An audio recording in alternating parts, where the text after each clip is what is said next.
plato, Radio Cutipa.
¿Cómo están? Bienvenidas, bienvenidos a esta guarida. Hoy amanecimos con más conflictos, además de la marcha que llegó del oriente de nuestro país. Tenemos bloqueos en distintos lugares, esta vez de parte de los transportistas. Jorge, ¿cómo viviste tú? ¿Qué tal? ¿Todo bien? ¿Cómo vas? Buen día, a la audiencia también. Bueno, tranquilo.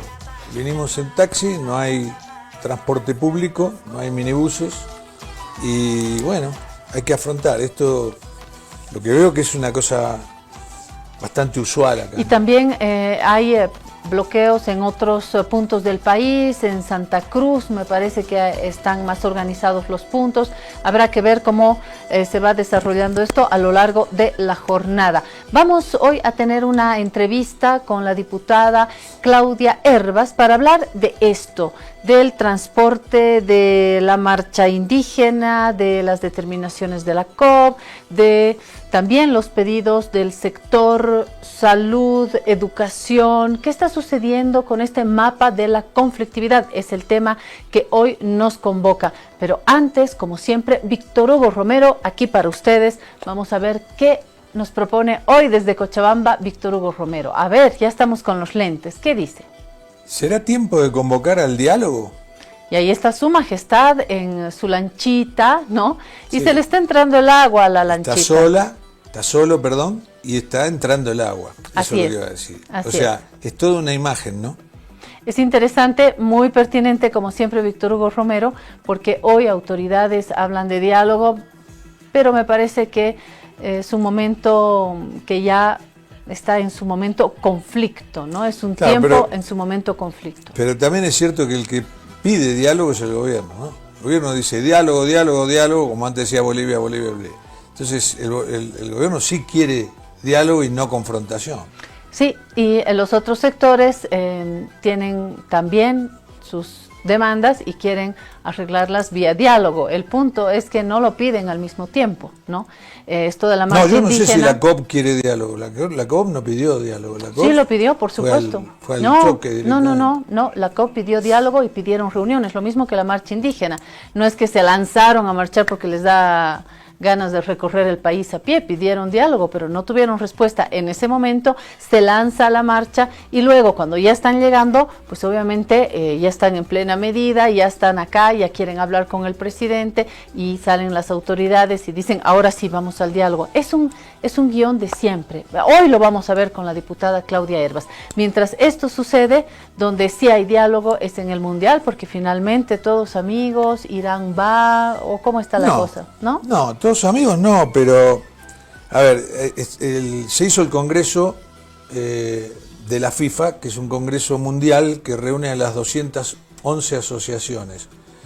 En ese congreso, a todas las asociaciones del mundo, Infantino le dijo que Irán va a participar sin ninguna duda del Mundial de Estados Unidos. Pese a la guerra, pese a los conflictos. Claro, esto da una lectura. ¿Cuál es la lectura? Que el fútbol da una muestra de importancia. Es decir, por más guerra que haya entre dos países, esos dos países van a jugar el Mundial y uno de esos dos países va a ir a la casa del otro a jugar al Mundial. Y eso es inmodificable con Trump, con Estados Unidos, con los misiles, con el Estrecho de Hormuz y con lo que sea. Eso es el poder del fútbol. Ahora, entre esos 211, cuando pasaron lista y dijeron el presente, no estaba Irán, el único que faltaba. ¿Por qué? Porque fue la delegación iraní, pero se retiró de Canadá, donde se hizo el Congreso, por considerar que era por un trato inapropiado. Recibieron un trato inapropiado y se retiraron, se volvieron a Irán. Vamos a tener tiempo para ver esto en detalle porque Jorge está en la segunda parte con un colega y mirará el Mundial y lo que sucede en el fútbol nacional y la Champions y todo lo que a usted le interesa en No Sean Malos. ¿Nos vamos a la pausa? No, Champions. No, es simplemente para decir que hoy a las 3 de la tarde se juega el partido Arsenal-Atlético de Madrid y va a surgir el primer finalista para el 30 de mayo, que es la final de la Champions League. Entonces vas a estar atento tú a ese fútbol, no te lo pierdes. Por nada del mundo. Muy bien, muy bien. Que nadie me llame ni me busque ni nada, pues yo voy a estar mirando ese partido. Perfecto. Bueno, con quien vamos a tener enseguida una llamada a distancia es con Claudia Hervas, diputada, que enseguida nos va a dar su mirada. Ayer, no se olvide, estuvimos con el legislador Carlos Alarcón, que nos dio su panorama. Hoy vamos a escuchar la otra campana después de esta pausa. Si te resfrías, consigue alivio de día, descanso reparador de noche y fortalece tu sistema inmune con Refrianex Sobres día y noche. Refrianex, siempre contigo, en cada momento.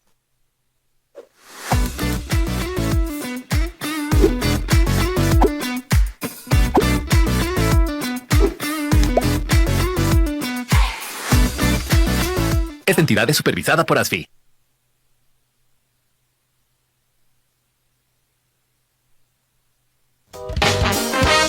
Ahora estás viendo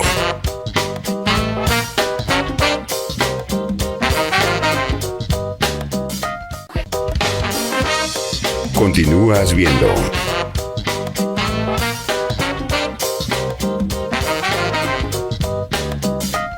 Trata la gripe y la tos seca con una cápsula blanda y efectiva. Alivíate con Refrianex Tos. Refrianex, siempre contigo, en cada momento.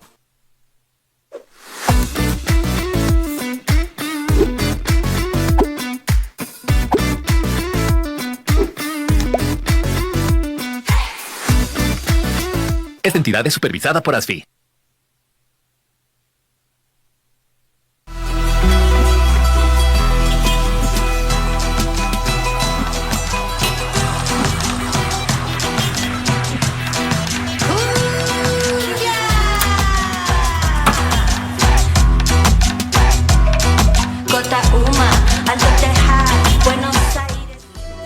Muy bien, Jorge está con la información última del paro. Jorge, ¿qué novedades?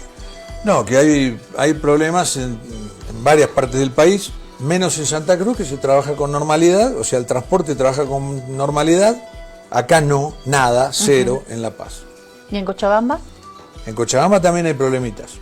Vamos a ver cómo en el transcurso de las siguientes horas se va configurando esto o sí, no. Sí, el tema es que no se dijo hasta cuándo es esto, no es por 24 horas, no sé si es por 24 horas, por 48 o indefinido también. Vamos al contacto con la diputada Claudia Hervas, que ya está con nosotros vía Zoom. Es la primera vez que está acá y será la primera de muchas. Diputada Claudia Hervas, ¿qué tal? Aquí Claudia Benavente, Jorge Barraza, para recibirla con amistad en esta guarida. ¿Qué tal, diputada?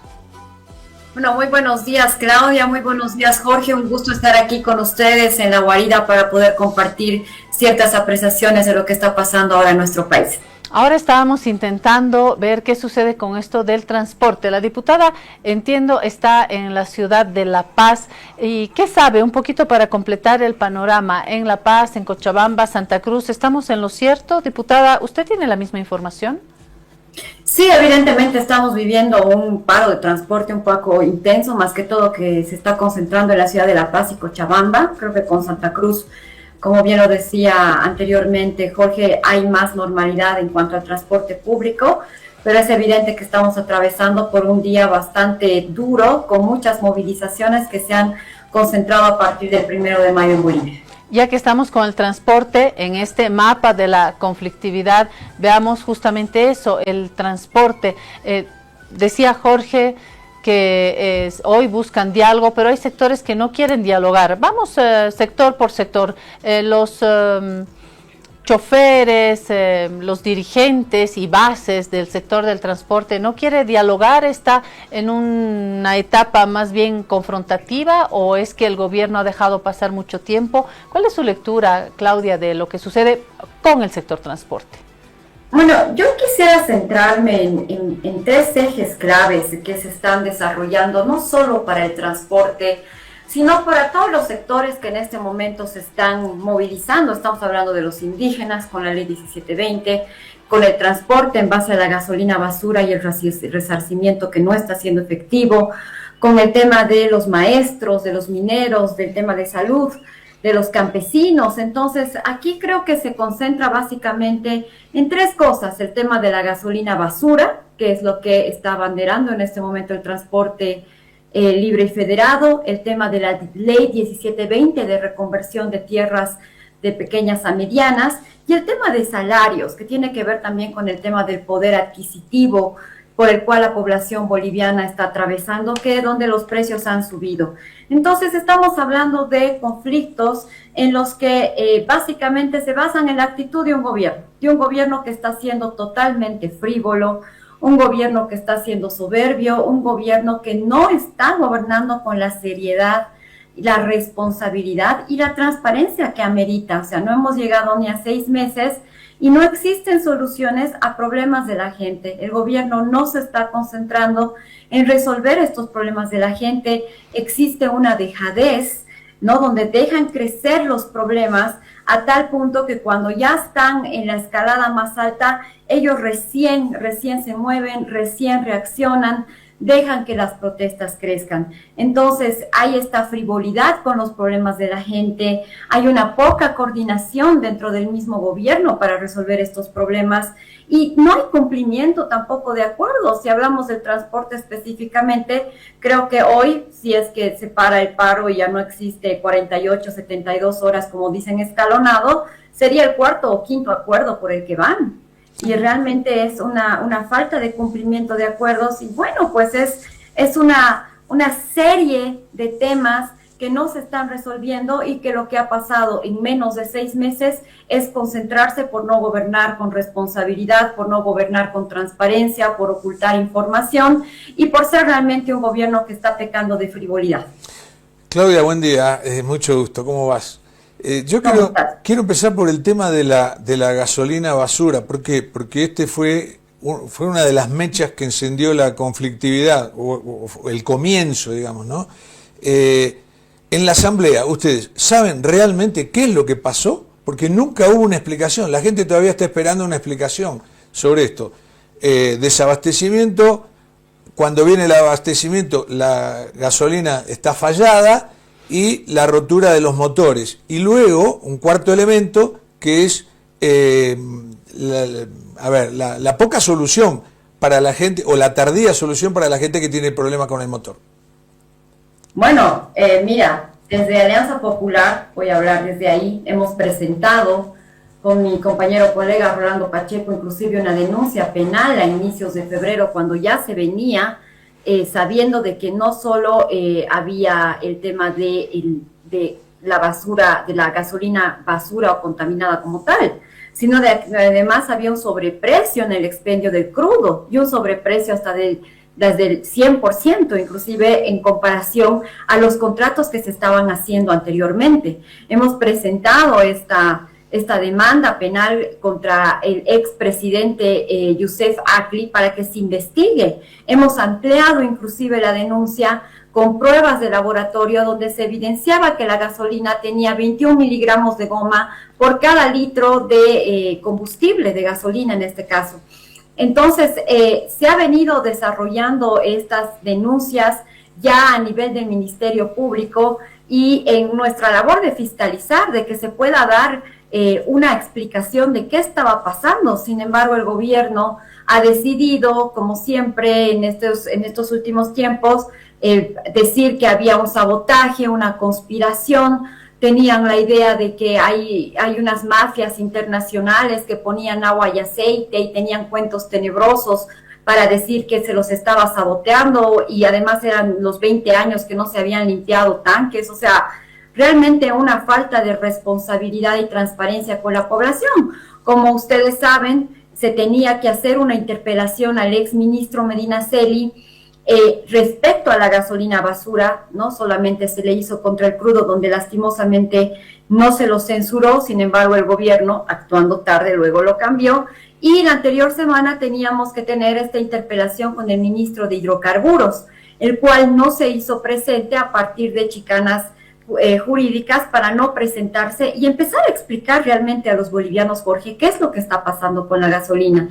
Tenemos una comisión conformada por todas las fuerzas políticas en la Asamblea Legislativa en este momento, siguen con la investigación, siguen pidiendo información, y ya faltan pocos días también para que den su informe y se pueda saber, esperemos, la verdad de lo que está pasando con la gasolina basura, que es un problema que le ha arruinado la vida a la gente, que le ha arruinado el bolsillo a la gente, porque hay personas que han tenido que arreglar su carro por segunda y hasta tercera vez ahora, y lastimosamente tampoco existe un resarcimiento real y efectivo de los gastos que está ocasionando una basura que el gobierno nos ha subido y que el gobierno nos hace comprar a cada uno de nosotros para arruinarnos los autos. Esto en el tema de la gasolina, y otra vez, si hoy vivimos un paro es porque no se ha llegado a un acuerdo. Coincido con Jorge, ni tenemos una explicación clara, redonda, definitiva de parte del gobierno,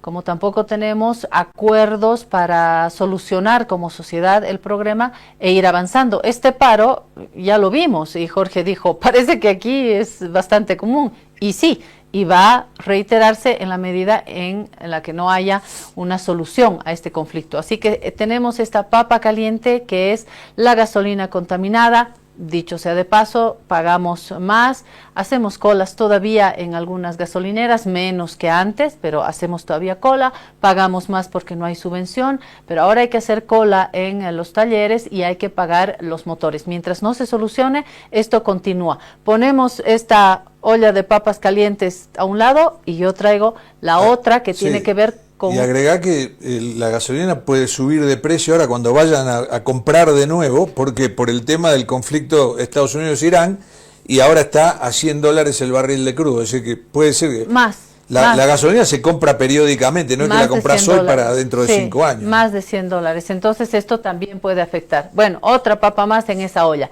Abramos la otra olla de papas calientes también y que nos afecta como sociedad, porque no todos estamos involucrados con el tema tierras, pero estamos involucrados con los derechos.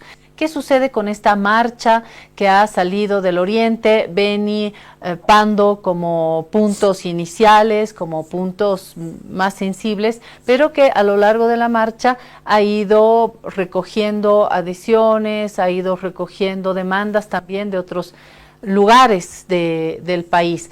Comienzo con la versión del gobierno, que dicen que aquí hay intereses. Ayer el canciller ha tomado la palabra y ha hablado de financiamiento, de un financiamiento de esta marcha, y ha acusado también a algunas ONGs y fundaciones y les ha dicho claramente que deberían destinar este dinero más bien a activar la economía y no a financiar esta marcha. Claudia, ¿cuál es su percepción? ¿Se ha tenido contacto con algunos liderazgos por alguna relación más cercana por la fuerza a la que representa? ¿Cuál es su percepción? Bueno, quiero empezar diciendo, Claudia, de que el canciller es un cínico. El canciller ha trabajado, ha vivido de la cooperación durante los últimos 20 años. Y el que estaba en la cooperación debería haberse dedicado pues a generar empleos para jóvenes, como bien ha pedido a las ONGs actualmente, y las ha empezado a ofender de esa manera. Es realmente lamentable que no se acuerde de dónde viene y qué hacía. Él debería haber hecho eso después de vivir 20 años en la cooperación. Con eso quiero pasar justamente a la ley 1720, que es la otra papa caliente, Claudia, sin duda. Y es una papa caliente que hemos tomado en manos desde Alianza Popular y hemos presentado hemos sido los primeros en rechazar en la sesión que se ha aprobado esta ley entre gallos y medianoche, aprobando las finales del Mundial para nuestra selección, y se ha puesto en agenda y se ha aprobado. Se ha aprobado una ley que Alianza Popular en línea la ha rechazado, y haciendo eco de lo que era la demanda y lo que es la demanda de nuestros pueblos indígenas del norte amazónico en este momento, y ahora también de los de la Tupac, hemos presentado este proyecto de ley corta. Este proyecto de ley corta de abrogación de la ley 1720, porque esta ley es inconstitucional. Esta ley lo que hace es realmente empezar a desestructurar lo que es la unidad territorial comunitaria, va en contra de la inembargabilidad que está establecida en la Constitución Política del Estado, además pone en riesgo el despojo de estas tierras por parte de lo que serían los bancos al hablar de créditos, y finalmente habría una mercantilización de la tierra, que es lo que le interesa básicamente a este senador que la ha activado, que es Branko Marinkovic, con todos los amigos del presidente de la agroindustria, ¿no? Esta ley 1720, al vulnerar la Constitución Política del Estado, empieza también a vulnerar lo que es la unidad territorial, lo que es la identidad, lo que es la tradición, lo que es la subsistencia para mucha gente, para estos pueblos indígenas que han llegado en 25 días, entre 26 o 23, dependiendo de dónde han ido saliendo, pero hablemos de un mes prácticamente, donde han realmente marchado 1000 kilómetros. Y ahí sorprende realmente la falta de sensibilidad de este gobierno con estas personas, ¿no? Sorprende la falta de seriedad de este gobierno y del presidente Paz, que él ya sabía un mes antes que esta ley iba a tener reacciones adversas, donde iban a haber problemas. Lo dijimos desde el primer día, desde el día en que se aprobó por mayoría en la Asamblea Legislativa, con la excusa de créditos, donde el presidente en un evento en Santa Cruz, con sus amigos agroindustriales, salió a promulgar esta ley sin contemplación, sin que sea una ley que haya sido consultada, que sea informada, que sea debatida con todos los actores que componen este sector, desde los indígenas hasta los empresarios, ¿no? Y decidió sacar esta ley, como decía, entre gallos y medianoche, y no la observó. Él tenía la oportunidad de observar esta ley en vez de promulgarla, pero como está gobernando para pocos, está gobernando para oligarquías, está gobernando para latifundistas y banqueros, no lo hizo.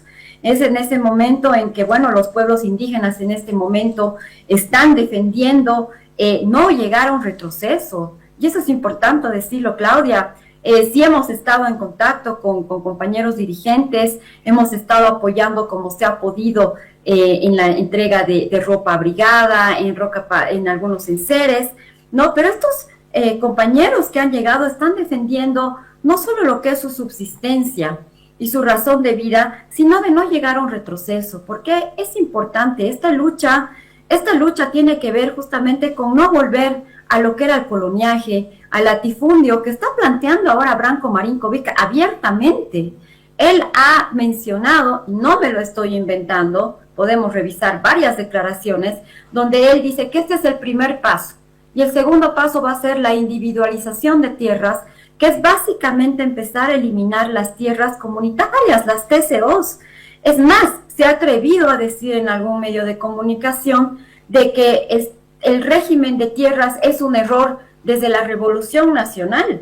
O sea, queremos borrar la Revolución Nacional, un punto de inflexión totalmente importante en la historia de Bolivia para volver al coloniaje, para que él sea el terrateniente. Entonces, es realmente muy lamentable que el presidente, y específicamente el presidente, se ponga a promulgar leyes con una insensibilidad y una falta, realmente una falta de conocimiento total de lo que es Bolivia. Y ahí yo me pregunto, ¿dónde está su equipo? ¿Dónde está su equipo, Claudia y Jorge? O sea, por mal solucionar el problema de la ley 1720, de repente sacan un decreto supremo, el 5613, que echa mano ya de las áreas protegidas, de las áreas forestales, que es lo más valioso que tenemos realmente, y que tampoco hubo ni siquiera un cálculo, porque la Cámara de Forestales, que es otra parte de los empresarios, salieron a pedirle al presidente que por favor anule el decreto, porque también empezarían a estar también ellos perjudicados. Entonces yo no sé de qué meritocracia hablamos, yo no entiendo de qué trancas hablamos del pasado cuando solitos aquí se trancan. Yo lo que le digo al presidente es que realmente hagamos, que él se comprometa con su bancada mayoritaria a abrogar esta ley en la Asamblea. Alianza Popular va a votar en línea para aprobar esta abrogación de la ley 1720, porque lo que necesitamos es escucharnos entre todos los implicados en el tema agrario, y eso implica escucharnos entre indígenas, empresarios, recolectores, donde también estén los gomeros, los castañeros, estén absolutamente todos, y se habla una cumbre agraria, que el presidente tiene que también anular este decreto supremo, y empecemos de cero. Es que así no podemos seguir gobernando, Claudia y Jorge, y miren los problemas en los que estamos, con casi 500 personas entre niños, mujeres, personas de la tercera edad, que han marchado más de 1000 kilómetros para no retroceder, para no perder lo poco que tienen, que son sus tierras. Claudia, Antes, perdón Jorge, estaba buscando la declaración, muy cortito. El presidente Rodrigo Paz hace algunas horas dijo que esto se puede discutir, que se puede abrir. ¿Estaría él dispuesto a una revisión? Bueno, qué bien que esté empezando a reflexionar, pero no se trata de revisar, no se trata de derogar y cambiarle un articulito, se trata de abrogar, porque lo que tiene que saber el presidente Paz, que aquí no se puede legislar sin informar, sin debatir, sin consensuar, sin escuchar. Por eso vuelvo a insistir, Claudia y Jorge, en que tenemos que ir a una cumbre agraria y resolvamos los temas de abajo, porque aquí vinieron con la excusa de que primero era voluntario, ok, no es obligatorio, pero ¿cuántas presiones deben haber internas entre los empresarios y los indígenas que también están en ciertas tierras para poder tener ciertos préstamos y ciertos créditos que luego terminen siendo pagados con tierras? Hablan de que esta ley, y lo dijo el presidente en sus términos tan frívolos, ¿no? Es para que el hermano indígena tenga platita, se pueda prestar del banco. Por Dios, en toda la ley 1720, si la revisamos, en ninguna parte se habla de crédito. Si lo que queremos es realmente dar crédito, tanto a los indígenas, a los campesinos productores, como a los empresarios, pues trabajemos en normativas para el crédito, para que todos puedan acceder al crédito, desde alguna ley hasta programas que puede hacer el Ejecutivo para acceder al crédito y hablar del desarrollo rural. Pero no de esta manera. Entonces, no es una cuestión de revisar, es una cuestión de abrogar. Otra vez estamos cayendo en la frivolidad y de la insensibilidad de decir cosas que esperemos realmente sean cumplidas, pero que además hagan conciencia de que lo que se necesita en este tema es empezar de cero. Ahora, Claudia, ¿cómo una ley tan importante y con tal grado de oposición tuvo un tratamiento exprés, ¿no? Y salió con una velocidad tremenda, como no pasa con nosotras leyes? Entonces, acá lo que es importante saber es quién la votó. Bueno, esta ley, como decía, por lo menos en la Cámara de Diputados, se la agendó, no estaba en la agenda inicial de la semana, luego apareció para la sesión de aquel jueves, recuerdo, y bueno, ha sido iniciada por Branko Marinkovic, ¿no? Quien la repuso de una ley que se pensaba ya hacer, si no me equivoco, el 2022-2023. La repone, la sacan en un 2x3 en el Senado, ¿no? Hay que recordar que ambos presidentes de las cámaras son del PDC, del gobierno de Rodrigo Paz y del círculo de Rodrigo Paz. Llega a la Cámara de Diputados con la aprobación del presidente Roberto Castro y se trata. Y es evidente que ahí existe una votación básicamente de la gente del PDC, de Unidad y de Libre, que son personas que están vinculadas directamente al agro, que son personas que están vinculadas al empresariado, que están vinculadas a temas agroindustriales, a temas empresariales del norte amazónico, yo no es que tenga ningún problema con la gente empresarial o que se dedique a estos temas agroindustriales o de la banca, pero realmente empezar a gobernar de esta manera, que es para grupos pequeños, para grupos privilegiados, para grupos oligárquicos, básicamente, que están vinculados a la agroindustria y la banca, es realmente preocupante. Pero se ha votado así y ha sido esta gente la que, con la excusa de que los pobres campesinos, los pobres indígenas necesitan tener créditos, es por el bien de ellos que se haga esta ley para que ellos voluntariamente hagan esa reconversión. Y no puede haber cosa más falsa, porque además es una ley inconstitucional, claramente vulnerando los artículos 393 y 394 de nuestra Constitución Política del Estado, que lo que hace es justamente resguardar las tierras pequeñas que cumplen además una función económica social y que en el momento, esto es importante decirlo, en el momento en que se haría esta reconversión de pequeña a mediana, se accedería a créditos, evidentemente, que cuando no se puedan pagar te van a embargar, te embargan la tierra, por X o Z razón. Hay algunas lecturas como la de Gonzalo Colque, que es un investigador que tiene una larga trayectoria en esto, ha difundido algunos contenidos con, entre otras, esta idea de que en el Oriente hay grandes propiedades que han sido divididas en pequeñas propiedades para evitar el pago de determinados impuestos, de saltarse algunos pasos, y que con esta ley se estaría también dando una luz verde a la reunificación de alguna manera de estos pequeños pedazos, y de hecho lo ha mostrado con algunos gráficos, ¿no? Como un pedazo de tierra cuadriculado en pequeñas propiedades, y que ahora con esta nueva normativa se podría ya libremente y de manera menos costosa también articular estas propiedades. ¿Sabe algo de esto, diputada? ¿Y tiene sentido? ¿Es veraz? Es veraz, Gonzalo Colque tiene toda la razón. No solamente empezarías a reunificar las tierras para volver nuevamente a tener latifundios, sino que además muchas de estas tierras, que muchas de estas pertenecen a grandes empresarios millonarios, han sido adquiridas prácticamente a costo cero por hectárea. Es más, como son tierras supuestamente de subsistencia, en el caso de estos señores, solo les ha costado la hectárea a 10 centavos.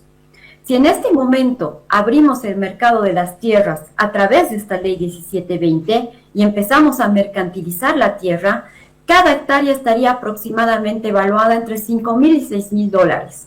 Entonces, lo que también quiere el empresariado, los agroindustriales, es también poder vender las tierras ya, pero en cantidades millonarias, que solo les sirve a ellos para su recapitalización, para seguir con sus negocios adelante, para vulnerar las fronteras de la agro. Entonces es un poco, no es un poco, es bastante preocupante que sea una ley que empiece a mercantilizar la tierra solo para algunos pocos, que son los más interesados y que son los que han salido a defender la ley, entre esos el senador Branko Marinkovic.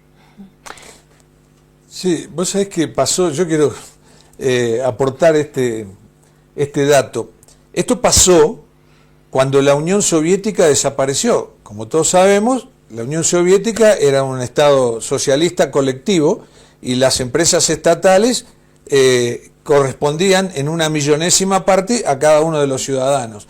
Al terminar la Unión Soviética, aparecieron los grandes millonarios rusos, como lo sabemos, los millonarios del gas, los millonarios del petróleo y de otro tipo de recursos. ¿Cómo fue? Bueno, comprándole la pequeña cuotita aparte que cada uno tenía, y se formaron estos grandes millonarios que ahora son los dueños de todo. La gente sigue siendo como era antes, no tiene nada. Y otra cosa que quiero decir, se esgrime el tema de favorecer las exportaciones. Yo creo que no hay ningún daño mayor que le pueda pasar a Bolivia que seguir exportando. Y la gente dice, pero vos estás loco. No, cuanto más se exporta, más se sacan recursos hacia afuera y luego el producto de esos recursos no retorna a Bolivia porque el dinero queda afuera. Tuvimos acá un invitado que sabe mucho, Nathaniel, y nos dijo, en el año 2024, en la minería y la agroindustria exportaron por $4.000 millones, solo regresaron al país 280. Entonces, sacás productos, sacás todo lo sacás para afuera y luego no vienen los dólares. Es otro problema. Sí, totalmente de acuerdo. Es lo que también la falta de dólares es en base a este actuar también del empresariado, ¿no? Tanto minero como agroindustrial, de que por algún tipo de, no algún tipo, por una rencilla, por una contraria al anterior gobierno que sí fue desastroso, evidentemente la cosa fue dejarnos además sin dólares, dejarnos sin las divisas, porque como bien dices, Jorge, todo se queda afuera. O sea, estamos en una economía extractivista que lastimosamente en este momento beneficia más a los privados que al propio país. Y bueno, lastimosamente es algo que está sucediendo y que el gobierno de paz está llevando adelante sin contemplación, sin ningún tipo de sensibilidad, y a eso se suma su falta de seriedad, su falta de responsabilidad y de transparencia en el gobierno que está llevando adelante.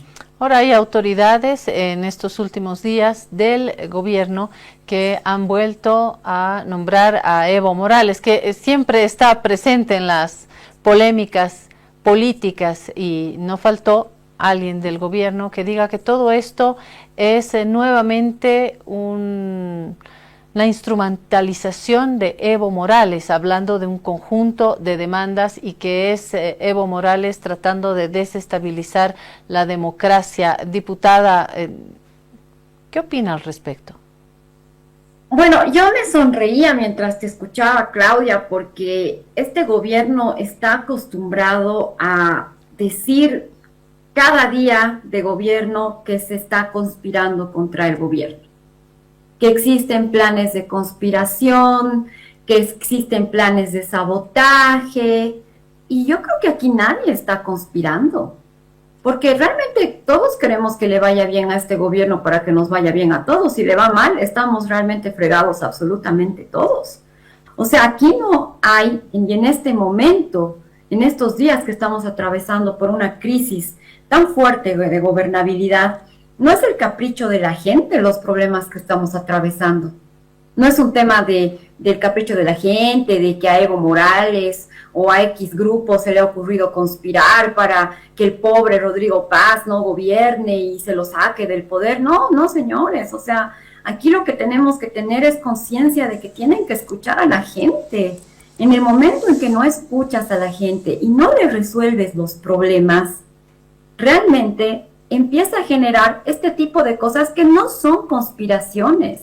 Lo que tiene que dejar de hacer el gobierno, y lo quiero decir muy claro, es que tiene que gobernar con seriedad, con la responsabilidad que amerita, que ya no nos mientan, que no nos vendan humo, que no sean frívolos al decir conspiración, ¿no?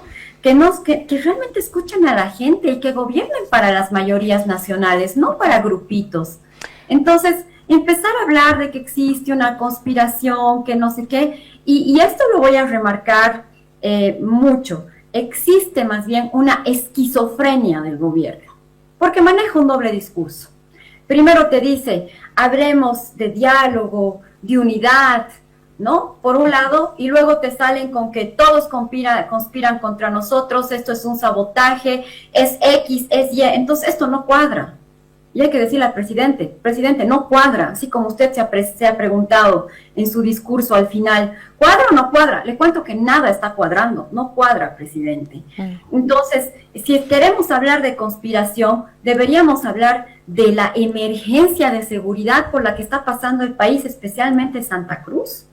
Ahora, Claudia, una seguridad resquebrajada, dime Jorge.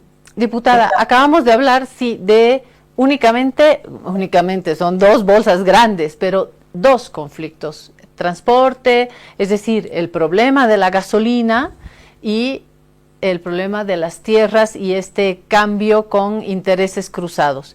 Estamos dejando para estos últimos 5 minutos las demandas de la Central Obrera Boliviana, que ha sufrido su propia crisis, y también un desprestigio, hay que decirlo, en el caso de la Central Obrera Boliviana y otras estructuras organizacionales. Estamos hablando de educación, de salud, de falta de insumos, de medicamentos. Hay otros sectores que también están haciendo demandas que lastimosamente se están cruzando y están generando un tiempo muy difícil para el país. ¿Qué me dice, diputada, de estos otros sectores? Bueno, en el caso de la COP, que estaría concentrando también a maestros, estaría concentrando al sector de salud, al tema minero, etcétera, es que en este momento lo que está reflejando la COP es tratar de articular todas las demandas que no está cumpliendo el gobierno, ¿no? Básicamente, uno de los puntos más importantes es el tema del aumento salarial. Tenemos una inflación confirmada en 2 dígitos, casi del 20%. Tenemos una recesión que ha sido, además, totalmente confirmada por el Banco Mundial de más del 3% en este momento en el país. Entonces, estamos hablando de que realmente los precios han subido prácticamente al doble y el gobierno no está haciendo mucho o nada en realidad para poder equilibrar el poder adquisitivo de la gente. Se está hablando de que quieren un aumento salarial del 20%, que es en relación a lo que es la inflación. Y el gobierno te dice, no, pero nosotros ya hemos subido a inicios de enero el salario, sí, pero han subido el salario al mínimo, han subido el salario a la gente que gana menos de 3.300, que está perfecto, pero el grueso de los salarios de los trabajadores está totalmente congelado, lo que significa que lo que compraba hace un año no lo puede comprar hoy. Sí. Hoy tu canasta familiar está al doble. De acuerdo. Dime, José. Sí, aparte se le subió el 20% a la gente que está en nómina, ¿no? Al que tiene un empleo formal. El 80% no tiene un empleo formal. Entonces, para ese tipo de gente, ese tipo de gente sube cuando la economía mejora. Hay un discurso que lo ha empleado el gobierno y que tiene mucho eco en la sociedad, y es los 20 años del movimiento al socialismo. Yo siempre quiero separar, porque cada periodo tiene luces y sombras. Una cosa es los 14 años de Evo Morales, otra el año de Janine Áñez, otra los 5 años de Arce. Dependerá de los lentes para calificar cada periodo.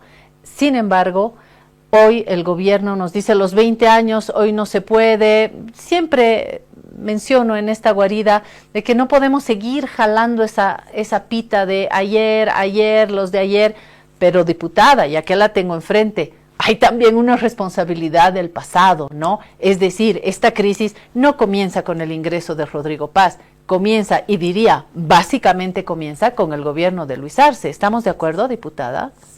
Totalmente de acuerdo. Es evidente que la debacle empieza en 2020 con la llegada de Luis Arce al poder, donde realmente se han suscitado actos de corrupción demasiado descarados, demasiado grandes, donde no se ha manejado una política económica seria.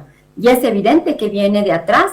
No es que entró y Rodrigo Paz y todo se arruinó. Evidentemente ha entrado a administrar un Estado que ya venía en crisis. Pero tampoco te puedes basar en no cumplir tus promesas electorales con las que has ganado, porque en realidad hay algo que mencionar.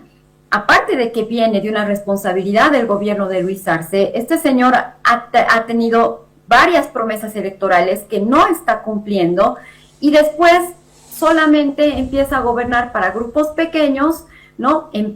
Recordemos, Jorge y Claudia, que empezó queriendo sacar el impuesto a las grandes fortunas. O sea, toda la gente que votó por él del bloque popular, porque este señor ha ganado con el 32% y el resto se lo ha dado el bloque popular confiando en este señor y la dupla Edman Lara, se dio la vuelta y hasta ahora no ha podido responder como se debe empezar a solucionar. Es evidente que tú no puedes solucionar una crisis de un día a otro, pero empezar a actuar en consecuencia, empezar a actuar con reglas claras, empezar a actuar sin mentir a la gente, sin ocultar información, sin que de repente nos enteremos de que habían contratos que ellos mismos decían que no habían, en el caso de la gasolina y el crudo. Entonces, este tipo de cosas realmente te hace decir, oiga, gobierno, empezaremos a hacerlo en serio, ¿no? O sea, él mismo ha dicho el pasado jueves en la noche o viernes que íbamos, ahora sí voy a empezar a gobernar. Señor, usted empezaba a gobernar el 8 de noviembre, ¿qué está pasando? ¿No? Entonces, realmente no se están dando las soluciones, como se dice, hay una falta de insensibilidad, mucha frivolidad. Creo que prácticamente su meritocracia no funcionó, no funciona, y que los que están terminando siendo la tranca son ellos, también con su propia esquizofrenia en el gobierno, ¿no? Con su doble discurso, y esperemos que realmente abran los ojos, escuchen a la gente. En realidad, salir de estos problemas solo depende de ellos, escuchando las demandas de la gente, cumpliendo con lo que se debe. Eso también es importante, ¿no? Porque en el tema de salud es cumplir con los ítems, es cumplir con los insumos, que es presupuesto que se tiene que realmente invertir, la inversión pública. El otro día hemos aprobado un crédito, estaba el ministro de Planificación y luego su viceministro, y piden créditos y créditos que se van aprobando de una u otra manera en la asamblea, pero hasta ahora tenemos una ejecución del 5%, y si ellos nos siguen pidiendo plata, yo no sé para qué. Hasta ahora la asamblea no nos responden ya en qué está el crédito de la CAF, que era de libre disponibilidad, ¿no? Entonces, ¿cuántos créditos se aprobaron? Eso sería bárbaro. Y en el tema, ¿no? Sí. ¿Cuántos créditos se aprobaron? ¿Muchos? ¿Desde el 8 de noviembre hasta ahora? Vamos como 5 o 6 créditos. El más grande ha sido el de la CAF, ¿no? El más grande. Y los dos últimos, bueno, uno era cerrado, que era proyectos de electricidad, que nos alegra mucho que se siga la política energética de los 14 años de gobierno anterior, que es muy buena, ya está sirviendo para la gente, y el otro era del BID, ¿no? Entonces hay que ver que nos rindan cuentas. Se ha pedido que cada 6 meses nos informen en qué se están gastando, porque ¿qué es lo que pasa, Jorge, cuando llegan estos créditos y va el ministro de Planificación? Van y te presentan un cuadro general y te dicen tanta plata, tanto de gracia, tantos años de gracia, a tantos la comisión por tantos años, en cuánto tiempo, etcétera. Pero no te dicen del total de esa plata a dónde va a ir y para qué, a qué regiones, a qué proyectos. No te lo dicen. No sé si por flojos, honestamente, o porque no saben, o porque esa plata realmente está destinada a algo que no sabemos, como están acostumbrados ya a ocultar la información y luego contradecirse entre ellos, no sabemos. Entonces yo me encontraba como anécdota el otro día en un café con el viceministro del BIPFE, que es el que va respaldando estos créditos de los organismos internacionales, y me decía: diputada, mi siguiente crédito espero que no lo cuestionen, espero que me lo apruebe, por favor, que necesitamos. Y le digo: bueno, viceministro, si tenemos toda la información como corresponde y ustedes hacen su trabajo de decirnos a dónde va esa plata, a qué regiones, a qué tipo de proyectos, no va a haber problemas. Pero si nos vienen a presentar un cuadro general, ¿qué espera? ¿Que solamente les levantemos la mano porque dicen que se necesita plata para salir de la crisis?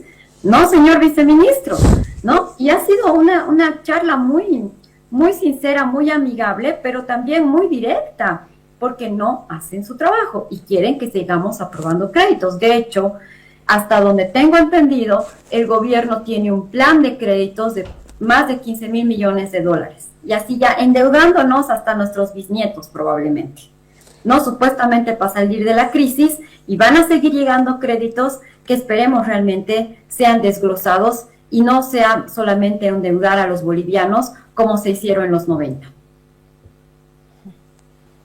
Bueno, muy clarísimo todo, yo lo vi. Muchas gracias, Claudia. Gracias, diputada. La próxima será acá en esta guarida con este último tema que necesita más discusión. Muchas gracias por el tiempo, el análisis.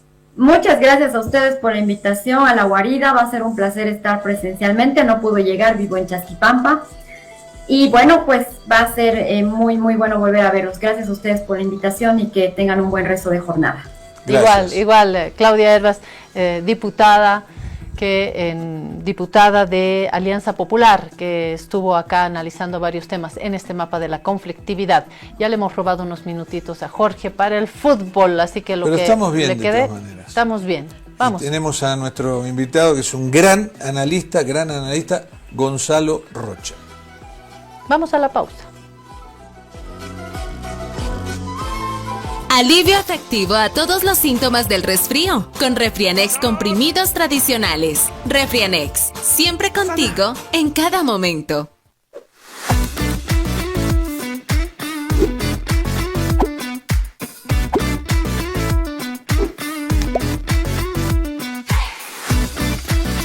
Esta entidad es supervisada por ASFI.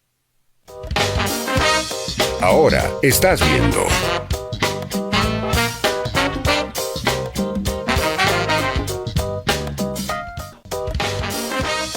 Continúas viendo.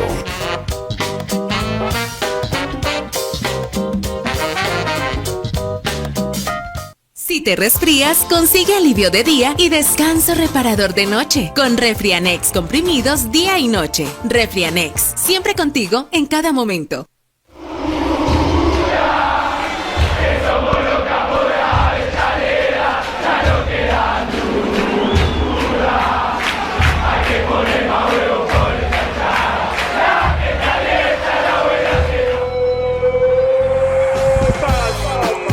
Bueno, todos los días es el día del fútbol porque del fútbol emanan cantidades de noticias y todas muy impactantes.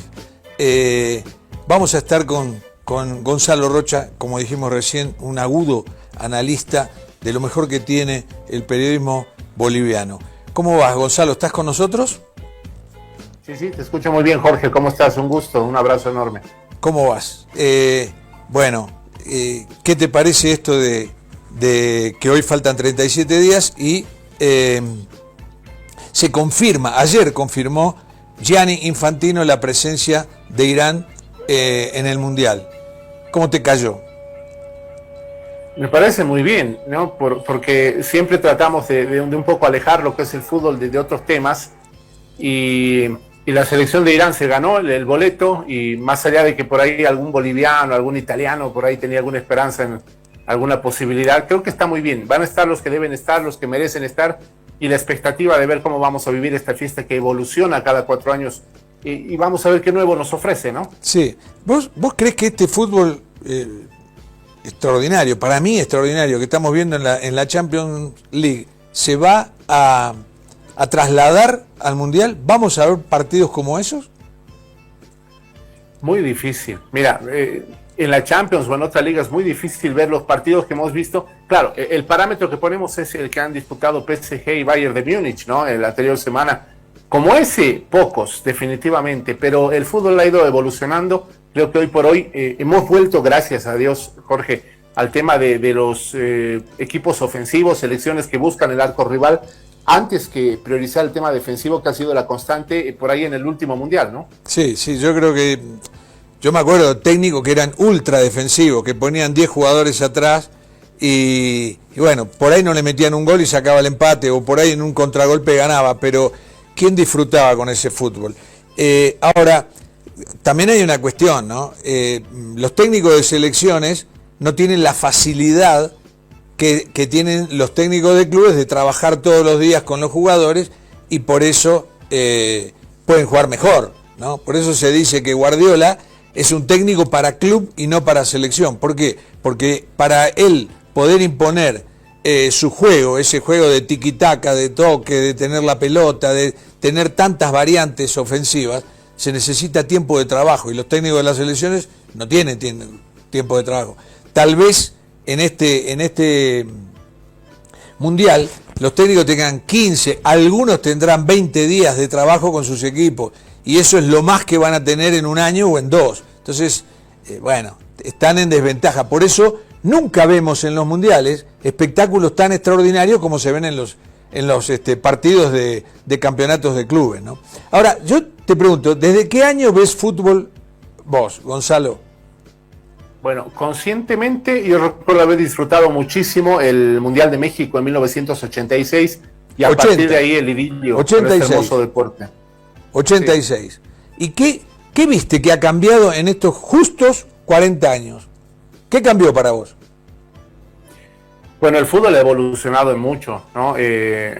Sistemas tácticos, funciones de los jugadores principalmente. Antes el lateral era lateral, el delantero era delantero, el arquero arquero. Hoy la polifuncionalidad creo que ha invadido a lo que es el fútbol. Ya los jugadores tienen que ser muy inteligentes, un lateral que tiene que jugar como volante, debe tener ese pensamiento, esa filosofía. En ese aspecto, también en el tema comercial, yo creo que la globalización de lo que es el fútbol, no sé si le ha hecho tanto bien, pero es un aspecto en el cual ha cambiado bastante a lo que era el fútbol entonces, ¿no? ¿En qué? ¿La comercialización? No la veo esa. La comercialización. Comercialización del talento, el tema de la implementación del scouting, por ejemplo, que antes no había, obliga un poco a mercantilizar, no sé, marketingizar, si existe ese término, el tema de la imagen del futbolista, ¿no? El talento ya no es lo único, importa muchísimo más la imagen que se muestra a nivel mundial, el tema de los agentes. Yo creo que eso le ha quitado un poco la esencia a lo que era cada jugador, a contratar a la persona en realidad, y hoy es lo que se ve más en el fútbol. Yo creo que la mercantilización y la marketización han sido los factores fundamentales. Sí, yo creo que hay un conjunto de medidas que no se dan de un día para otro. Pasaron 40 años o tal vez más. Yo creo que en el año 90 hay un quiebre en el fútbol. ¿Qué pasó? Italia organizó el Mundial, hizo un Mundial fantástico, fascinante, tiró la casa por la ventana, invirtió miles de millones de dólares para hacer un gran campeonato, para mostrar su historia, su cultura, su gastronomía, todas las bondades de Italia, ¿no? Y después salió un campeonato espantoso, donde los jugadores hacían tiempo, se pegaban, había mucha especulación, los equipos iban al 0-0, y yo qué sé. Entonces ahí la FIFA hizo un quiebre y dijo, no, esto hay que cambiarlo porque se nos va al diablo el negocio. Entonces, que hicieron una batería de medidas que empezaron a cambiar el fútbol. El fútbol empieza a cambiar en lo futbolístico con la naranja mecánica, con Holanda en 1974, que hace eso que decís vos, Gonzalo, de todo, todos juegan de todo, rotaciones, movilidad constante, los marcadores de punta que suban, eso en lo futbolístico. Y lo otro, en lo administrativo, los cambios se produjeron a partir del Mundial del 90, que fue un desastre realmente, y bueno, y todo eso empieza, pero vos no lo ves cambiar de un día para otro, no cambian las cosas porque vos hagas un nuevo reglamento, las cosas van tomando tiempo, y ahí los arqueros empezaron a jugar con los pies, no se le podía dar la pelota atrás al arquero, el VAR, yo no sé, yo fui un hincha del VAR desde el minuto 1, porque eso ayuda. No sé si te gustó el VAR a vos. La verdad que no me gusta mucho, pero no hay que negar que le hace justicia a muchas cosas, ¿no? Si se ha implementado el VAR es porque había mucha injusticia en el fútbol. Entonces, pero yo creo que habían otras medidas que se podían adoptar, Jorge. Pero yo te pregunto esto, Gonzalo, te interrumpo porque mañana juegan acá la final del campeonato boliviano y se juega sin VAR. ¿Te gusta? A mí me gustaría, pero ojo, que esto tiene que ir acompañado de árbitros capacitados, ¿no? Cosa que no hay. Si no hay la herramienta del VAR, los arbitrajes son un desastre también. Pero, y para eso se hizo el VAR, porque eran tan desastrosos, se pegaba y los árbitros no tenían, no tomaban medidas. Había un gol que no había entrado de la pelota y daban gol, o al revés, había un penal que era y no lo daban. Entonces llega un punto en que no podés. ¿Por qué? Porque también, esto me lo dijo Macaya Márquez en una entrevista que le hice. ¿Sabés cuál es el tema? Que la tecnología avanzó tanto que la televisión te muestra todo y el árbitro seguía con su silbato solamente. Entonces, cada vez sonaba peor que el árbitro ¿cómo no cobró esto? ¿Cómo no cobró eso? ¿Cómo no se dio cuenta del otro? Entonces, el fútbol tuvo que ponerse de acuerdo con la tecnología, ¿no? Y que también el fútbol la tenga. Y todos los deportes la tienen, ¿no? Está bien, pero la utilización, lo que pasa es que tiene que ir con el espíritu del juego, ¿no? Entonces no deberíamos tener 5 o 6 minutos de revisión de una jugada y hay que agilizar bastante la capacitación, Jorge. Pero ahora ya no hay tanto, ¿eh? Eso fue al comienzo. Sí. Al comienzo, ahora ya no es tanto. Ahora, te quería preguntar, otra cosa que me nace. Antes nosotros decíamos, van a jugar Boca y River, qué partidazo. Van a jugar el Barcelona y el Real Madrid, qué partidazo. Y los partidos terminaban siendo un desastre. muchas veces pasaba eso, o especulaban, o salían 0-0 y no se atacaban, cosa que quedó totalmente en el pasado. Hoy tenemos un partido, que es la semifinal de la Champions, va a salir el primer finalista, Arsenal con Atlético de Madrid.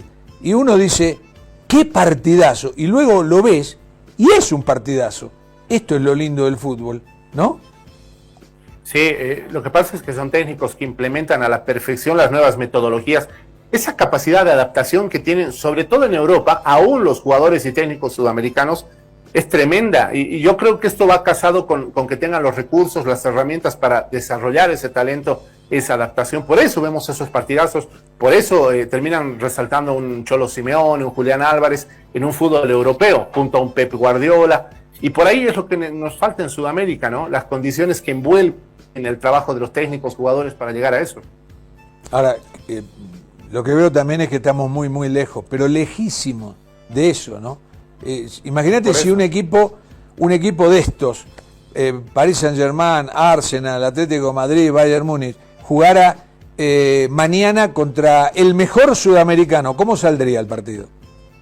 No hay punto de comparación hoy por hoy. No hay punto de comparación. Pero es que fíjate, ellos ven como una ciencia la alimentación, el descanso, los datos tecnológicos, tienen psicólogos deportivos que ahora es una profesión. Y si nos retrotraemos un poco, en Bolivia, en Sudamérica, no sé cuántos equipos, selecciones tienen un profesional de este rango, digamos. Para ellos se ha convertido en una ciencia. Auméntale el tema de las dirigencias que te ofrecen las herramientas, el tema de los campos deportivos. Por eso estamos tan lejos. Estamos lejísimos. Y te iba a preguntar, vos del 86, ¿añorás? ¿Por qué te pregunto esto? Porque el hincha de fútbol es el único individuo que vive enamorado de la edad de piedra, ¿no? O sea, quiere tener un auto último modelo, quiere tener un celular último modelo, quiere tener todo de última generación, pero quiere el fútbol del año 30. Y eso es una cosa que yo no termino de entender. Yo, dentro de la edad que tengo, vi fútbol en los años 60 y era lento. Me encantaba todo lo que veía, pero era lento, porque además uno estuvo enamorado de todas las épocas del fútbol. Yo estuve enamorado del fútbol en los 60, en los 70, pero era un fútbol que hoy nos parece básico. Si vos mirás un partido del año 60 hoy decís, ¿pero qué es esto? ¿Esto era el fútbol? Sí, eso era el fútbol. Entonces, a mí me gusta, pero ¿vos añorás algo de los años 80? No, coincido contigo. Lo que pasa es que el fútbol es tan pasional que la mayoría de la gente por ahí lo relaciona con recuerdos, ¿no? Cómo estabas en ese momento, la familia, por ahí tenías parientes con los cuales viste el caso de México 86, yo lo viví con un hermano mío que falleció el año pasado y que por eso me trae unos recuerdos enormes, claro. Ver aquel partido Argentina-Inglaterra que lo vimos en vivo. Yo creo que es eso, es la pasión, te trae a lo que tenías en ese entonces, pero como nivel, como dinámica, el fútbol ha evolucionado muchísimo y no se compara el de hoy, ¿no? Claro, pero nadie se atreve, es una cosa que no entiendo, nadie se atreve a decir, este fútbol que tenemos es muy bueno, me encanta. ¿Por qué nadie lo dice, no? Es que ha desarrollado también la sociedad, fíjate, Jorge, la sociedad también, no sé si ha evolucionado o involucionado. Hoy vivimos en la era de la crítica, un equipo, una selección te puede ganar 5-6-0, no va a faltar quien critique que era muy lento, que todo hacia atrás, que los silbidos, entendiendo que siempre el equipo debe ir hacia adelante y golear. Y ahí tienes, por ejemplo, nuestro campeonato, que es una trituradora de técnicos que se van después de haber ganado. Yo no lo vi en otro lado. Sí, eso, bueno, ese era el tema al que íbamos a ir. ¿Qué pasa? Van mandando en el campeonato Always Ready, Bolívar, Strong, ¿no? Y resulta que los tres cambian técnico. ¿Cómo es? No puedo entender esto. Es decir, se va Villegas de Strongest y viene Bisuete. En un momento dado, ¿qué faltaba para empezar el campeonato? Ya había jugado. No había arrancado el campeonato todavía, ¿verdad? No, principalmente, y no sé si el tema de la Copa Libertadores fue la razón por la que lo votaron a Villegas, porque bueno, lo votaron después, mucho después, al día siguiente podían rescindirle, ¿no? Claro, bueno, ese es uno. El caso de Bolívar también, va mandando en el campeonato y saca a Robato y trae a Soria, ¿no? Trae a Soria. Sí, bueno, Soria interino, ¿no? Aprovecho para darte un dato por ahí. Es posible que el nuevo técnico esté en el partido frente a La Guaira el día jueves, o mañana, y vuelva con la delegación a Bolivia. Todo apunta a que va a ser Alejandro Restrepo. Ahí te lo dejo como dato entre paréntesis. Sí. Y sí, también, lo de Robato ha sido un Lo desgaste, conozco, es un ¿no? técnico colombiano que salió campeón con el Pereira, Alejandro Restrepo. Correcto. Pero ¿por qué? Sí, señor. Ahora bien, ¿y por qué la salida de Mauricio Soria de Blooming? Bueno, eso ya responde a que estamos viendo algo que no estaba bien a la interna. Claro, uno mira a Blooming y dice que bien que está jugando, es uno de los mejores equipos en el país, pero no era una taza de leche a la interna. Personalmente lo conozco mucho a Mauricio Soria, podríamos decir que somos hasta amigos, y cuando algo no va de acuerdo a los requerimientos que él tiene, se va. Y no tiene que ver con que tenga trato en otro equipo. Lo de Blooming es sui generis, porque seguramente le incumplieron algo que él pidió, no le gustó y dijo, bueno, me voy, porque así es él. No le importa el contrato. No le importa. Claro. Ahora, qué casualidad, menos mal que hablamos de Soria, porque entonces ya tenemos Strongest, Bolívar, Always y Blooming, los 4 primeros. Y de los 4 primeros se van los técnicos. Hablamos de Valdivieso, ¿no? Claro, a eso íbamos ahora. ¿Era necesario que se fuera Valdivieso? Que hay que ver por qué. Estrictamente necesario no era, ¿no? Obviamente el equipo no rindió en torneo internacional, pero acá tiene que entrar el análisis frío, Jorge, de ver si tenía las condiciones, todo lo que le prometieron, si andaban los jugadores en acuerdo con el técnico, y es evidente que algo de eso falló, porque futbolísticamente iba muy bien Always. A la voz es que el otro día, viste que te hacen estadísticas, hoy hay estadísticas de todo.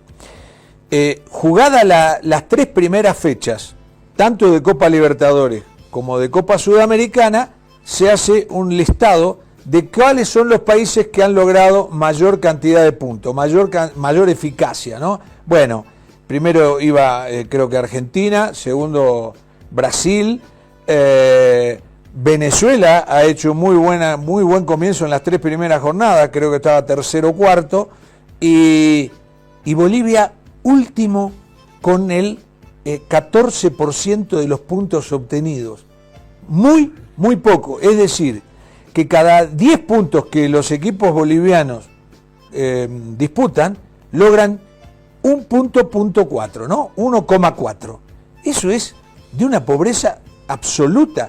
¿Eso es ahora o antes también pasaba? No, yo creo que es una consecuencia de lo que estamos viviendo. Antes pasaba, pero en menor medida. Y si tú ves la curva de estadísticas, Jorge, salvo lunares, obviamente, la curva ha ido hacia abajo en Bolivia, ¿no? Y el peor error que podemos cometer es decir, no, es que estaban tristes por el tema del repechaje, no, es que es mala suerte, no, es que el balón no entra, que es el discurso favorito de los técnicos. Hay un problema estructural en Bolivia que no están resolviendo porque no lo reconocen. Pero, ¿cuál es ese problema estructural? El fútbol nuestro, la estructura en la cual tienen que ver, dirigentes, hinchas, jugadores, la forma como trabajan, la forma como llevan el manejo, los clubes mismos, que hoy aparentemente tienen un frente unido de apoyo a la Federación Boliviana de Fútbol, pero que están descuidando aspectos fundamentales, como es, por ejemplo, el pago de los sueldos a los jugadores, la sustentabilidad, que es una vergüenza. Hoy de los 16 clubes, por lo menos te digo 10, para no exagerar, viven, pero prácticamente estirando la mano para que les lleguen las gotas de los derechos de televisación, así como queremos ser competitivos también. No, y ya la mayoría recibió una parte y se la gastó también, y le siguen las deudas. Pero aparte vi otra cosa, muchos clubes contratan jugadores, no les pagan, y no saben que a los 2-3 meses les llega la inhabilitación de la FIFA, porque no pagaron, porque ahora eso está todo globalizado, y la FIFA, si vos no le pagás a un jugador, primero te inhibe para otras compras, luego te puede quitar puntos, y te podés ir hasta el descenso por no pagarle a un jugador o a un técnico.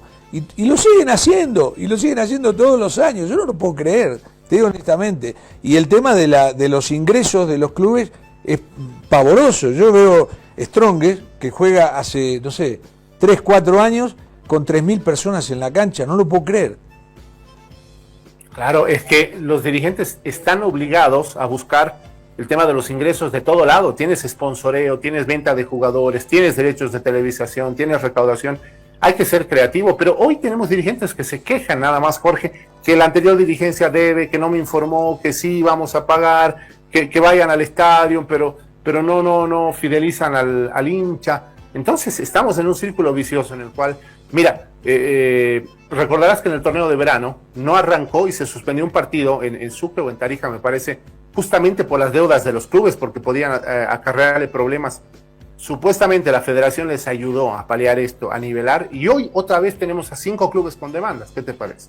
No, tremendo. Y lo que veo es que, a ver, no ves una solución ni a corto ni a largo plazo, porque nadie se enrola en el tema de hacer una sustentabilidad, ¿no es cierto?, una sostenibilidad. Por ejemplo, si los 4 clubes que van mandando en el campeonato, que van liderando el campeonato, sacan a sus técnicos, porque además vos cuando sacás al técnico, esto es lo mismo que cuando sacás a un jugador, la mayor parte del dinero el técnico ya lo cobró, lo que le falta cobrar es lo de menos.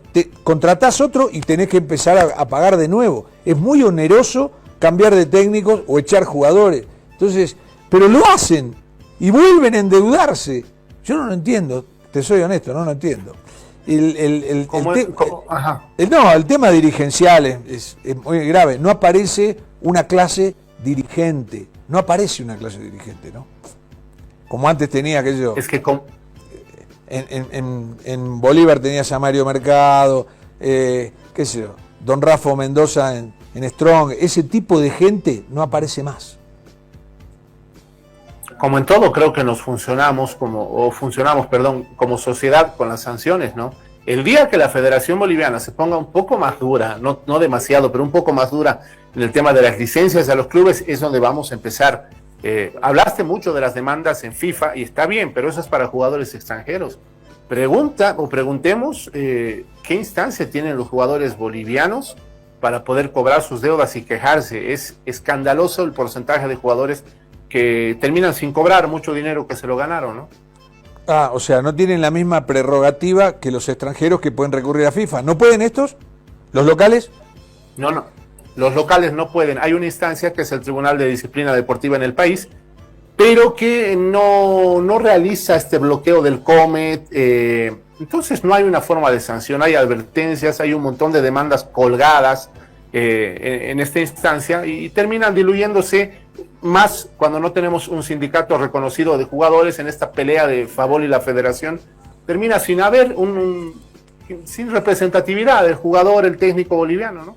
Sí, yo quiero pedirle a producción si tenemos unas imágenes de Cristiano Ronaldo que son muy frescas, porque jugó el domingo el Al Nasser, donde juega Cristiano, y se vieron imágenes, más allá de que perdió, porque incluso va puntero y todavía lleva como 5 puntos de ventaja, pero más allá de eso, han pasado imágenes que son sorprendentes, inquietantes. No sé, un hombre de 41 años que está como fuera de la competición, lento, se cae, se tropieza con la pelota, se enrieda con la pelota, una cosa muy, muy curiosa. No sé si ya tenemos las imágenes, y yo te quiero preguntar, ¿Ronaldo va a jugar el Mundial? ¿Va a jugar en ese nivel? ¿Va a jugar el Mundial con 41 años y medio? Porque a esta edad, a los 40 años, medio año influye mucho, muchísimo. Y bueno, y Portugal, que tiene un equipo buenísimo, está lleno de grandes jugadores, alguien va a tener que sentarse en el banco para que Ronaldo pueda jugar. Y a mí me llama muchísimo la atención. No sé si viste esas imágenes. Sí, tuve la oportunidad y no es de ahora esto, ¿no? Es evidente lo que está sucediendo, el tiempo no perdona. Ahí lo tenemos. Bueno, es que es Ronaldo. Sí. Es Ronaldo, ¿no? O sea, no sé si vale el movimiento de todo el país, si quieres, para que él se despida de esta manera, pero coincido contigo en que el fútbol es frío y hay que pensar en números, en rendimiento, y pues ahí está en desventaja. Pero es increíble. Vos sabés que Messi, aunque falten 37 días para empezar el Mundial, y estando en Estados Unidos, él ha dicho, todavía no sé si voy a jugar el Mundial. Tengo que verme cómo estoy, tengo que verme, y mirá las cosas que pasan con Cristiano, mirá. se cae solo, pero cantidades, mirá, pierde la pelota, cantidades de jugadas así, yo no puedo creer. Y hay millones de personas que dicen no, porque Ronaldo va a jugar su 6º mundial, es el hombre gol, va a llegar a los 1000 goles. Me parece insólito, y esto es producto también del marketing del que hablábamos al comienzo, ¿no? Absolutamente. Bueno, hay un factor ahí también que será cómo influye para los compañeros. Yo no sé si todos están de acuerdo, si el técnico está de acuerdo, o lo hacen por eso, por el tema de la imagen. Tratándose de la figura de Ronaldo, dejaría la puerta abierta a ver si es un tema de influencia también a los compañeros. Pero claro, si somos fríos, Jorge, hay que ver, y tienen que estar los que tienen que estar, ¿no? Incluyendo Messi, Ronaldo, Haaland o el que sea. No, pero yo no sé, Portugal tiene una oportunidad muy, pero muy buena, como nunca la tuvo tal vez, de llegar bien arriba en el Mundial. Tiene cantidad de jugadores en los mejores equipos de Europa, sobre todo en el Paris Saint-Germain, en el Manchester United. En todos esos equipos hay grandes figuras portuguesas. Y después llegan al Mundial, llegan con todo el ánimo de decir, bueno, esta vez sí, porque nunca salió campeón Portugal, esta vez sí, vamos a pelear por el título. Y tenés que jugar con un hombre que no se puede mover. No sé, eso me parece a mí que no puede está llegar. para pelear. No está. O sea, jugás con 10. Esta es la realidad. Portugal va a jugar con 10. No sé. Bueno, ¿y a quién ves para el Mundial? ¿A quién ves para el Mundial? ¿Para pelear arriba? Mira que lo veo a Francia nuevamente como un gran candidato. Yo tenía mucha ilusión en Inglaterra, pero para el anterior Mundial, creo que Inglaterra otra vez está en una curva de bajada, porque la liga inglesa estaba muy bien. Hoy por hoy, nunca deja de ser candidato a Argentina, pero esta vez lo veo por ahí un peldañito por debajo de selecciones como la francesa. Yo sigo con mi candidato, que es Francia. Sí, le sobran jugadores. Y vos fíjate que le salen jugadores nuevos todos los días. Cherki, Olise, todo ese tipo de jugadores que son extraordinarios. Todos los días. Francia produce jugadores como nadie lo produce. Y lo que vos decías de Argentina tiene el mismo plantel del 2002 cuando salió campeón, pero con 4 años más viejos. Eso puede ser un problema grande. Y además el que le hace ganar los partidos, o el que abre la llave de las defensas, tiene 39 años, que es Messi, ¿no? No, absolutamente. Bueno, pero tiene ya otros jugadores que pueden tomar la posta, no sé si de Messi, pero sí de quienes pueden ser protagonistas en el partido. Algo muy interesante que he visto en Messi, dicho sea de paso, Jorge, es la resiliencia que tiene. Ya no busca ser lo que busca ser Ronaldo, por ejemplo, aquel desequilibrante que te comía todo el equipo y te movía toda la defensa. Ahora es más pensante, más cerebral, y por eso Messi, a diferencia de Cristiano Ronaldo, termina siendo más relevante, porque creo que está muy consciente de lo que le está pasando a su cuerpo, ¿no? Claro, no, aparte él tiene una cosa que Cristiano no tiene, que es el talento. Vos te venís viejo, pero el talento no lo perdés. Entonces puede meter un pase genial, hacer un tiro libre genial, devolver una pelota maravillosamente bien, y también puede gambetear a uno todavía, ¿no? Correcto. Pero y además él da la idea, además es un jugador colectivo. Messi es un jugador que ha jugado toda la vida colectivamente en favor del equipo, no es un individualista. Gonzalo, te agradecemos mucho nuevamente y te volvemos a convocar, ¿no? Querido Jorge, siempre es un placer, cuentas conmigo. Y bueno, te dejo otro paréntesis, otro punto ahí, no sé si lo tocaron. Hoy se pronunció el TAS, internamente te lo comentaba, ha fallado en contra de Wilstermann, ¿no? Wilstermann ya no tiene posibilidad de poder pelear por mesa, seguir siendo profesional, tendrá que buscar el retorno sin instancias, de la digamos. Copa Simón Bolívar. No hay más instancias. Sí. No puede... Bueno, hay una instancia en teoría, que es el Tribunal Federal Suizo, que es un tribunal que no es deportivo, pero no, es prácticamente imposible que pueda lograr algo allí. O sea, por este año, Wilstermann tiene que pelear en el campeonato interno de Cochabamba. Si lo gana, correcto, o si sale segundo, podrá ir a la Copa Simón Bolívar del año que viene. Y ahí intentar, en el mejor de los casos, y ahí intentar volver en el 2028. Así mismo. El TAS ha sido concluyente, taxativo en esto, y bueno, no le queda más a Wilstermann. Gran aporte. Gracias, Gonzalo. Y nosotros nos vamos. Un abrazo. Nos vamos con la guarida hasta mañana, si Dios quiere.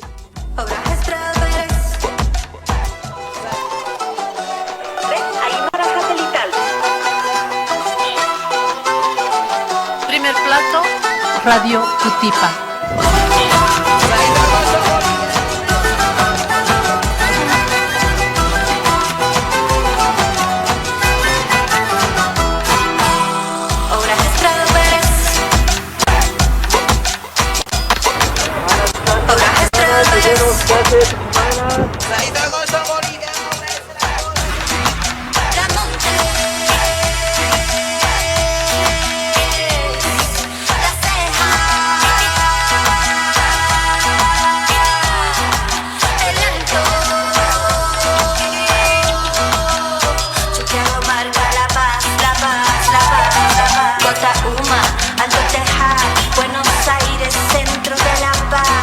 Chachicana, Pachumani, Chasquipampa, ahora Estrado Pérez, Miraflores, Papajazi, Villa Copacabana, Chuma.